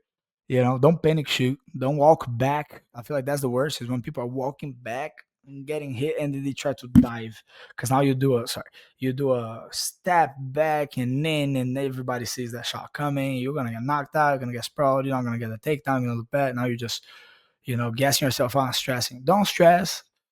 Keep your hands up, keep your blocks, everything they work on, block with two arms, the kicks, check, boom, hands up at the least, like try block. Don't need to be a great guy slipping or rolling or all those things come with time, of course. But the main thing I feel like for a jiu-jitsu guy would be that, like, don't fear the striking. Know that when they hit you, they're close. That's a good time to boom, get in. Sometimes it might be a kick that you caught it. Don't reach for low kicks. If it's a body kick, sometimes whatever, boom, step away, get the kick. Tip kicks also don't reach. That's not a good idea. I learned that the hard way too. A few good strikers, like they are setting you up the whole time. Same way that we were setting them up in jiu-jitsu. If you start reaching for stuff, you're gonna get freaking lasered in the head the second you forget about it. It's a trap. Yeah, it's a trap. Yeah, it's a trap. Watch out. Watch out. They're setting up traps the whole time. So block, stick with blocks, stick with good foot movement. And then, like I said, like figure out the timing. Like you either get close and you keep level changing, and you make them step back a lot, and you cut them in the cage, so you can shoot them against the wall. That's always the best way: is shoot against someone when they're backed up against the wall, or wait for the strike to come to catch, and maybe you got to take down off that. That was going to be kind of reflex. It goes without saying, but you also got to remember that when they hit you and they try to bring this stuff back, it's a good timing to go in. you follow that kick coming back to the shot because they are not throwing something else. Head out of line, most of the time. Wrestlers are really good at head inside, and I love the idea. But make sure they are not ready to throw a knee. Make sure you already moved around enough and you box them a little bit where they're boxing more than picking up knees and throwing stuff down the middle or uppercut. You don't want to put your head in the center and aid the knee on the way in. So I like head outside a little bit better. If I go head inside, it's because I fake the striking, and they're expecting me to throw something back. They're blocking high and I'm going low. It's really not that hard. You just, like I said, you gotta lose the fear time, and that's just time. You just go there and get beat up. Stand up with them. Who cares? Stand up, try it. try hit them back, boom, get hit. You're gonna probably look bad until you see that little opportunity. You're gonna see that big hook coming, you're gonna dip, almost automatic. You dip and like, ooh, legs, found it. You're gonna be fine. Yeah, jiu-jitsu guys, once we get close to striker, then it's amazing. Yeah, it's cool that you say that too, because I've had a lot of conversations with friends of mine that don't train, and they always ask me like, man, I know you're a jiu-jitsu guy. Like, wouldn't like a kickboxer or a boxer just knock you out before you can take him down? And what you have to understand is that if they're in range to hit you, we're in range to clinch and shoot for shots too. So it's not like they're the only ones that have offense at the range. Yeah, so, exactly. Yeah. They gotta be able to, like, if that's the case, they have to crack you in the first 2, 3. First one, first punch, second, third. If it passes that, even the dumbest jiu-jitsu guy, not the dumb, but even like a freaking good blue belt will beat up the striker guy, the good striker. Because if you didn't knock them out, you didn't rock them hard and make them like stumble. As long as you have good base, yeah. If you get hit and you're falling back, like then it's a bad time to hug people. But if you at least stand your ground, like you go full on horse crazy. Yeah. Shield and rush in, battering ram. Yeah. Yeah, dude, throw a tip kick, make them think about something else and and get close. Yeah, it works. It works. Hug their arms. Who cares? They don't know what they're doing in striking, right? Like if they only know the punching part. Freaking once they throw the punch, you block, you hug their arm on the way out, and you freaking hug them. Now from there you get close. It's underhook, single leg, body lock, get behind. You know what I'm saying? You don't need to even take them down. You can just spin behind them. They're not striking from their back. They don't practice that either. Yeah. Well, I think another thing that a lot of people don't understand is that it's extremely hard to stop a grappler, whether it's a judo guy or a jiu-jitsu guy or a wrestler. It's hard to stop a grappler from coming in with the intentions of grappling by using just striking. You usually have to use counter grappling. You have to try to, pummel an underhook or sprawl or do something. Yeah. Using just striking is very hard to stop someone who's shooting in. Yeah. Yeah. We were annoying guys to fight. We're like, it's like, if you fight your sister, that was my case at least. I fight my older sister, we would get into it, and I find like when we started fighting when we were kids. She'll lay back on the couch and just up kick me the whole time, and I can't get close. Classic sibling move. Yeah. Just lay back and just on the couch and just keep hitting you with kicks, and you can't even get close. So that's what I'm saying. Is like just the idea alone, like. It's awkward, it's awkward. It's going to be awkward. You're trying to hit someone that's laying down, kicking. You think you can hit them, but you can't. You got to watch out for your face. It's the same thing for jiu-jitsu guys, right? They don't know. Like if we were both boxing and I'm a jiu-jitsu guy trying to box a boxer, that sucks. That's going to be terrible. Don't do that. Do not do that. That's what I'm saying. That's the good thing about MMA. The cool thing about MMA is the one thing that people don't explore enough, I feel like.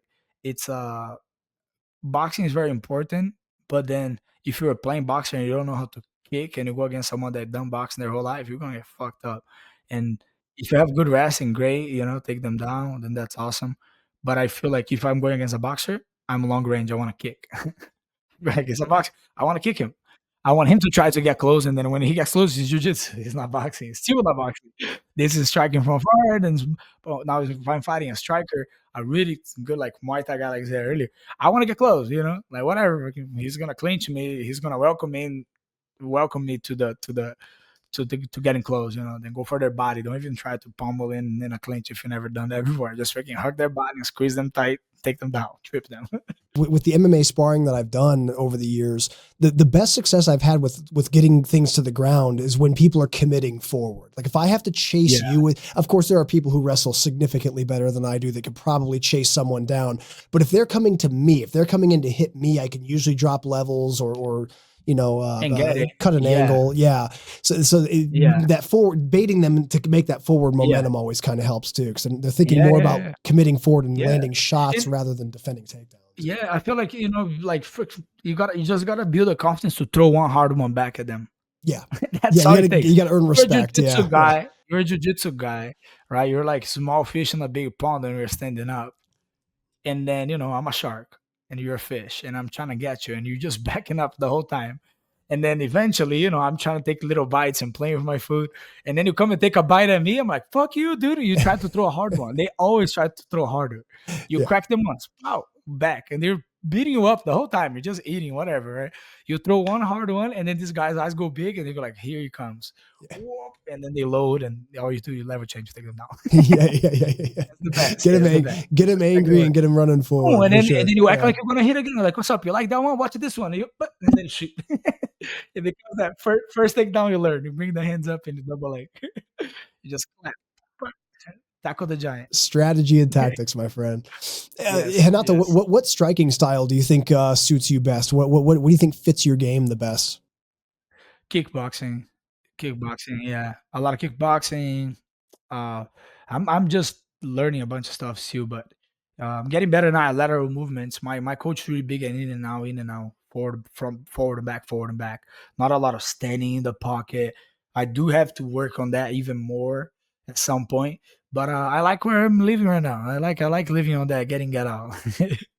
Get in, stab, get out. You don't get hit a whole lot. I'm not trying to do a Poirier Gaethje fight. Fucking heavy on the front foot and just throw bombs and stay in there like the Max Holloway 10-second left, point to the middle and just throw down. Like, I'll do that. I told people, I was like, I'll do that. Eventually, I'm gonna come in and be like, let's go in the middle, point down to the ground, and then the second the guy goes to throw the first punch, I double leg him. That'll be brilliant, man. Dude, you That's deserve a bonus. If you pull that off, you deserve a bonus for sure. I'm gonna do it. It's like, dude, that was sneaky. That was sneaky. I'm gonna do it. The right guy. Let's go right here. Let's go. Take the off. Let's go then. Yeah, I mean, at the end of the day, like, yeah, like, and even on the inside, if you're gonna get too close, then fuck, you were close. I'm hug you. I'm a jiu-jitsu guy, dude. The second I slip a punch and I see like your armpit and I'm under your rib, like it's almost natural, right? Like even for boxers, you see them in that situation where like they just clamp up, like they're like what's called cramping each other up a little bit too much. They just kind of hug, and then it breaks off, and the ref comes splits them, right? Like, it's just kind of like just hope we don't get there for a good jiu-jitsu guy. They're gonna throw hard, up, slip and get close. So if you're close or get even closer, so I'm saying like I don't like the idea of boxing alone. I like the idea of boxing, but I like the idea of boxing when I can fake a kick, when I can throw a tip, and then now I fake the kick and I throw a right hand and I fake a left. I like mixing it up a lot. Because that's how I do jiu-jitsu. I mix it up a lot. I switch stances a lot in jiu-jitsu, and I shoot with this leg, that leg. Sometimes I snap down your head. Sometimes I do an arm drag. Sometimes I'm going for the leg. So I like mixing up. I like just kind of making people like, where's it going? Oh, shit. Oh, here, there. Oh, here, there, here. That's what I do for striking. So when I do that, when I let it loose, I do really good. Now when I try to be too technical, I'm like, okay, just boxing. Let's go. Hands up. Superior. Pop, pop. I'm just getting popped. I'm like, oh, this is hard. Being actually really good and very technical and very disciplined, that's the hard part. Like just like jiu-jitsu. You can be a white belt and freaking pass out the whole time. You're like, bro, I'm not that bad at this. Nobody's catching me. You're freaking kicking, kneeing people. You're getting out of everything, but you find a way. It's like motion. Motion is the best friend. You know what I've been trying so hard to do, man? So I train boxing every week on Fridays with my coach. Nice. I've been trying so hard to slip across and get into an arm triangle. Like, have you seen, like, remember Chito Vera? Chito Vera had a fight. Yeah. He slipped the two. I've done that before in training. I'm trying. I haven't made it work yet. I haven't got it yet, but I'm trying. I squeezed. I'm not gonna lie. I squeezed tight, and I was like, "Fuck yeah, dude, this is gonna work." I'm thinking like, dude, I'm so brilliant, right? Like, I can't believe I done this. So I'm holding it. The guy was a good wrestler, dude. He pops his hips and he just turned. Bro, I flew over him. It was like a ippon, like immediately. But I was so tight on that freaking arm triangle, I just kept squeezing. So he had to come with me. I flew over his head, but then I still finished it. I still finished it. I still got it. So but I was like, now I'm like, bro, I don't want to keep going for that because that thing might cost me that. Like they might just hit pin and then freaking fly next thing I know. But you can do it. Yeah, you can do it. It's not super easy, but you can do it. Yeah, it's definitely a timing thing, and I feel like once you have the position, I guess in my mind, what I'm thinking is I shoot my hips back and then just pull guard. So I like, rather than sitting straight down, you just kind of sit and squat your butt way out, like way outside, and sit down to pull the guy in. Yeah, because if I can keep the grips, I mean that's a pretty solid arm triangle. But I haven't been able to make it work yet. I'm determined. I'm determined though. When it happens, I'm going to text you and let you know. The thing is, yeah, they kind of got to be a little off balance here, because like doing to a boxer is gonna be so hard. Like a good boxer, the second he misses that right hand, his hips is back, his elbows back, everything's back. They reset. Yeah, The window is so small. You would have to be a very close range, very close. You come in, you kind of pick your head very close to their chest, maybe, and when they throw it, you go. But yeah, it seems like it would be easier if they didn't throw like a real clean straight shot. Like if they threw a big haymayker, it seems like that would be easier if you could slip like to the outside of the overhand a haymaker. little bit easier. Yeah, when they throw exactly, yeah, when they commit, because which happens, doesn't it? Some things are so much harder to do in training. You try to go and say, we're gonna do touch sparring. I hate touch sparring. Because now you have to be good. You have to actually be good. You have to be technical to play the game. Now you go to actual sparring, then we were both like on that distance. I was like, "Oh, fuck off! You fuck away! You get close. I'm gonna hit you hard." I step, you step back. Now in touch sparring, they just walk you down the whole time. It's like, "What's up? You just got touch, touch." Sucks. It's also funny how so Yeah. many things like you think of in your head, like, "Oh, that's a good idea. I'm going to try that." And then it just Oh doesn't my god! work. Just like, "Oh my god, bro!" Against a resisting person, that's just not happening. Yeah. He's just not there. Yeah, I know. I go through that all the time. All the time. MMA is funny for me because like I have so many crazy ideas. That's why I like watching that guy, Mauricio Hufi. I love watching the dude. MVP, Mauricio Hufi. I was like, oh, those guys like they're just like me. They're freaking characters in their head. They're just thinking of like, bro, if I was a freaking I don't know, if I was a superhero and I had super speed and I could see everything, this is what I would do. Like they do it. Like freaking MVP is so good at like faking that jab, throw the cross. And the second he throws that cross, he's so close to you, he steps behind your leg and hits his head on your chest and you fly. And it's not even a takedown, it's just a boom, he just like bumps you and you fall. It's like it's so sick. Like how the hell did you think of that? It's like a kung fu move. But then like people will never believe that that works until someone does it. And then Hoofy too, like he freaking already did like just on his 2-3 MMA fights in the UFC alone, he done a freaking Kanibasami from the outside and tripped the guy down. He done a spinning heel kick that was like lit. That was the first hit on the match. He knocked out Bobby Green. Um, what else is it? He does like some look back punch, you know. He looks back for a second and throw a hook. You're like, what the hell? It's like he's like literally moving like a good soccer player. I would say like a good Brazilian soccer player, right? Like Ronaldinho. Like he looks one way, kicks the other way. He's tricky. I was like, I really like that style. Like I mean, Anderson Silva. Anderson Silva is one of the main guys for stuff like that, right? Like, just that crazy cool motion, but make it work. And it's funny because like once someone makes something work, you realize it's possible, and then people start building upon it. Like people start realizing, Like there's actually speaking of soccer stuff. So there's actually a black belt. One of Damien's black belts is in Vegas. Also, his name's Rafael Domingos. Dude, Hoffa does this deal where like he got it from soccer. He said he got it. You already know what I'm talking about, right? The foot sweep thing that he does. He shuffles his the cross step. The cross leg. Yeah, it's so dude, cool. I could have tried that 100 times. It never would have worked. I also been trying that from when I was a kid. I would think of it, but like I never had it. Yeah, he has it now. He goes deep though. He goes foop. He sweeps your leg and then he uses the. It's crazy. Yeah, he's tricky. He's freaking tricky. His foot sweep.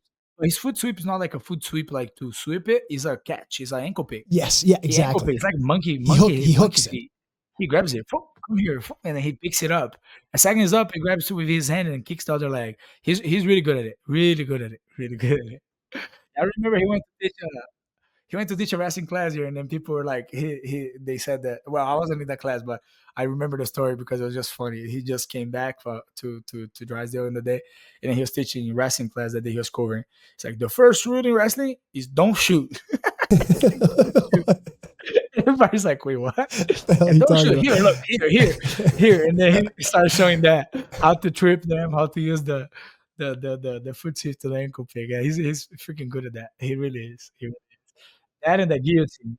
I train here with his brother Leo a lot. Leo's got a lot of sneaky, cool, tricky stuff. Leo's good ankle pick. He has a great ankle pick. Sick ankle pick.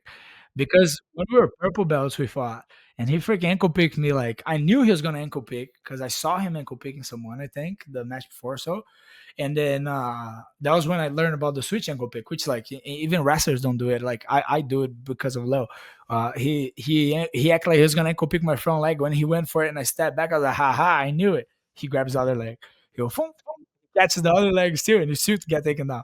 So I was like, oh fuck, that's sick. So that's one of the tricks I think is very cool that he has. He has two things he does to me, Yeah. and it's funny thing is I know he's going to do them, but he still gets them. The first one is he Yeah. scoops my lead foot up with his foot and then hands it to his leg, to his hand. Yeah. So he ankle picks it by. That's the one you're talking about. Yeah.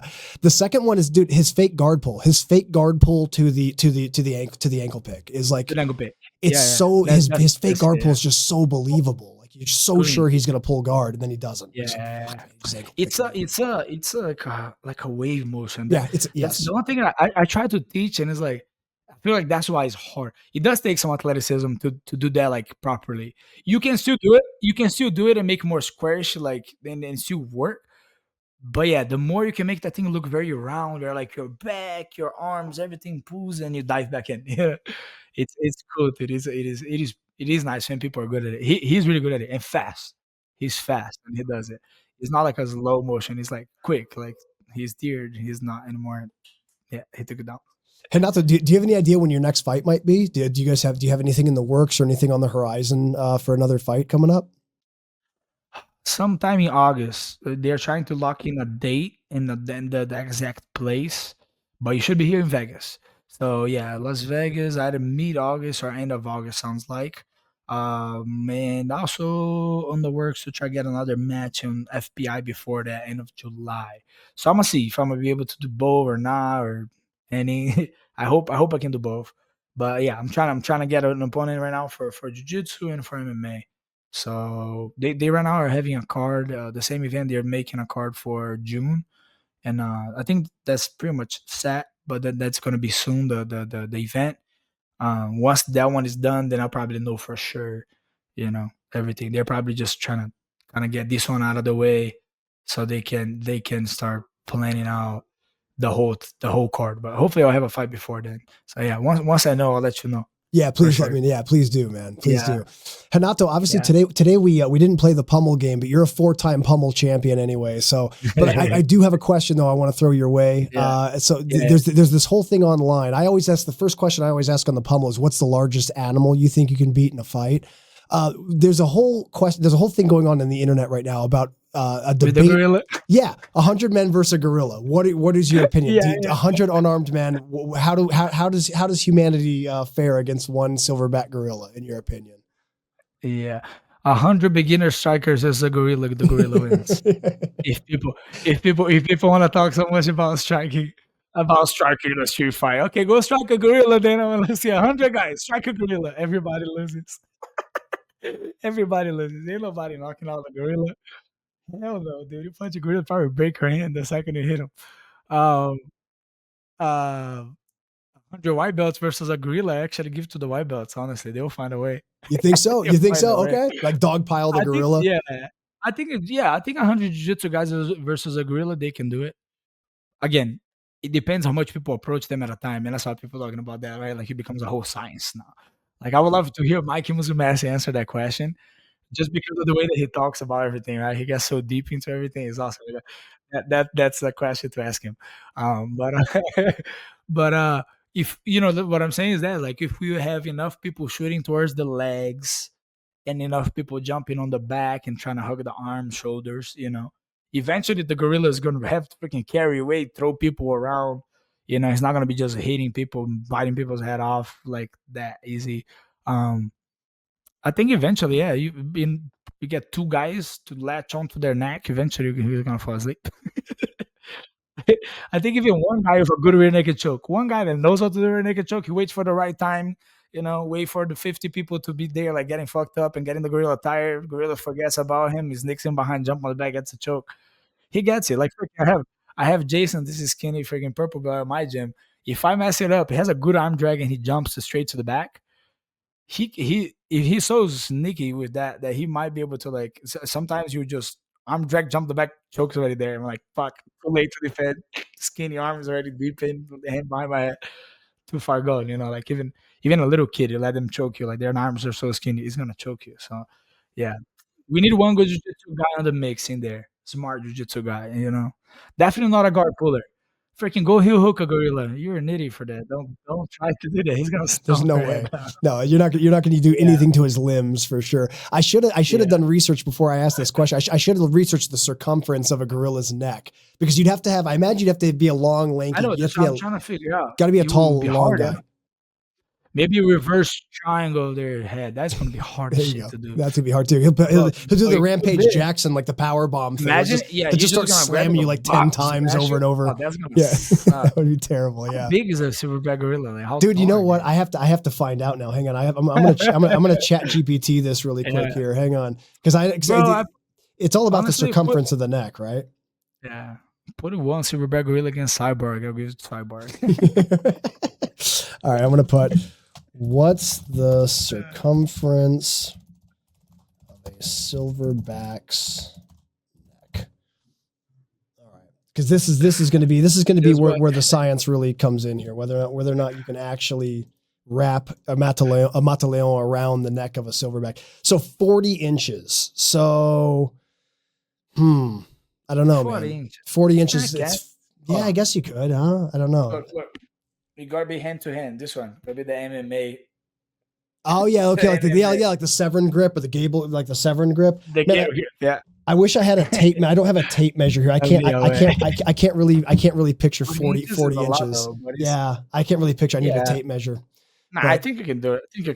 You know what I think? You know what I think it would come down to? There's going to be a certain percentage of the 100 people that are just going to have to be fodder. Like they're just going to have to be like sacrificed.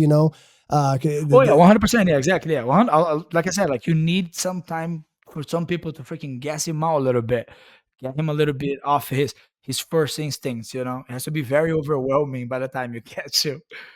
I was going to say, I think a choke. I think you're on the right track with a choke, because also someone said, well, eventually, if you could get the gorilla tired enough, you could cave its head in. But then I looked it up, dude. Have you ever seen a gorilla's skull on an X-ray? It's like a cinder block. It's like, dude, there's no way you're going to cave in a silverback's head, like cave in, like crush his head. Dude, it's like a cinder block. There's no way. Like their bone is like this thick. No way. Yeah, like I said, you're gonna break your stuff trying to hit him. Don't hit him. Like, why would you hit him? Yeah, there's no way. Maybe do they? Fuck, that's a weird question. Does a gorilla carry a big nutsack or no? Just start doing your speed bag, like your speed bag training. Yeah, like maybe hit that. Go like 1, 2, 3, pow, pow, boom. Your best shots. Johnny Cage, bro, Mortal Kombat. Yeah, does the splits and hits him in the dick. Oh. Hopefully that works. If that makes them drop to their knees, you can jump on a guillotine or something. I never thought about some Krav Maga tactics on the gorilla. Kick in the nuts. I didn't. That might be the one. Just to slow him down a little bit. Hey man, too aggressive. Did you see Derek Lewis video? Him doing a podcast or interview or something. He was the interview, I want to say, and he said like, "Yeah, bro, I cheat." He's like, "Yeah, I need this guy in the fight because I needed to, I was feeling a little bit nervous at the beginning of the fight. I need him right in the nut, and just know that if we fight, and I need you in the nut, like." I'm gonna be like acting like sorry and shit, but I'm laughing on the inside. I don't care. And I was dying with that thing.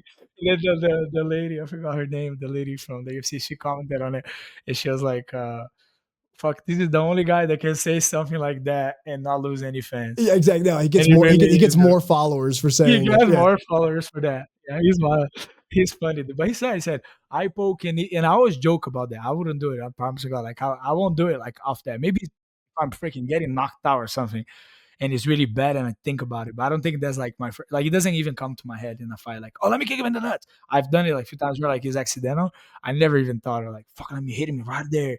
Like I feel like I have to be a dick to do it. But with that said, I always joke about. I was like, well, let's say.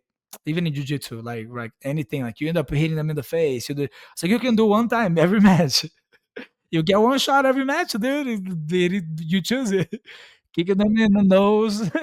you freaking crack a rib one time. Like seeing guys do that. Like I think like in jiu-jitsu now, been around for so long. I've seen all kinds of tactics. Or you can cramp up because then you get DQ'd. They're like, oh, my knee, my knee. They stop, check on their knee, but he's totally having a cramp. Or my ribs, oh, crack my rib, fuck. They roll around, breathe, then come back. It's like there's all kinds of things. Let the pants fall, don't tie the pants, don't tie the belt tight enough. They find a way, people find a way. There's always ways to manipulate the rules, always. Yeah, you need a breather, dude. Renato, man, what do you think? What would you say are some of your goals for 2025? Obviously, besides you got a fight hopefully coming up soon in Yeah. August. What are some other things you hope to accomplish by the end of the year? Big goals, big goals. I think until the end of the year, I want to be able to get the UFC BJJ belt. I want to have that under my name. Um, I want to finish this year at least 3-0. If I can do that, that would be amazing. That would be, very helpful for where I want my career to be and for what I want for next year. Um, and make a baby. Hopefully, to the end of next year, we'll be able to start working on having a baby. Yeah, Raquel's really close. We just this whole UFC BJJ thing came around and surprised us. It was a great surprise, but we're doing well in there. We're always bringing exciting matches, no matter what. So they like us a lot, and they like what we have to offer, and we love being there. And we at the end of the day, we both grew up with this idea of wanting to fight in the UFC, and it's somewhat the UFC, and it feels very likely, very like so. Especially fighting the Apex, fighting at home is a great feeling. So we want to take over that whole thing, and then once we have that, take it over like for good. Like we got a belt, we feel like we're accomplished sitting there. Then we see where we go, go have babies, maybe stick with MMA for a little longer. But I honestly, I think I'm gonna do jiu-jitsu forever. I'm not gonna stop competing jiu-jitsu for as long as I can until like I'm getting fucked up over and over again. Then maybe maybe it's getting too bad. Now everybody's too good. I'm not training enough, but I train a lot. I feel like I train enough where I'll be able to still keep up for a long time. But I That's hope so. awesome. That's awesome. Yeah. I'm always rooting for you, man. And obviously, if you and Raquel Thank have you, a man. baby, that would be incredible. And I wish you guys the Yeah. best of luck. And that's going to be one Thank tough baby. That's future generations of fighters better look out for your kid. That'd be Whether it's so a boy cool. or a girl, they're going to be in trouble. I really Thank you, appreciate brother. you taking the time with me again for the fourth time here, man. You're always welcome back on the Appreciate it, show brother. anytime you want to come back.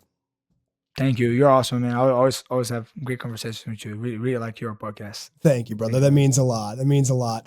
For anyone out there that wants to keep up with Renato, it's easy to do so. He's active on all social media. So if you type in his name on Instagram or Facebook or YouTube, you'll find him there. Just make sure you follow. The website to follow to keep up with him and his academy, it's hybridjujitsulv.com. If you guys are ever traveling through Las Vegas, make sure you drop in and get some training. He's got a phenomenal facility, great people, really tough rooms. So if you want to get some good training in, drop into Hybrid Jiu-Jitsu if you're ever coming through Las Vegas.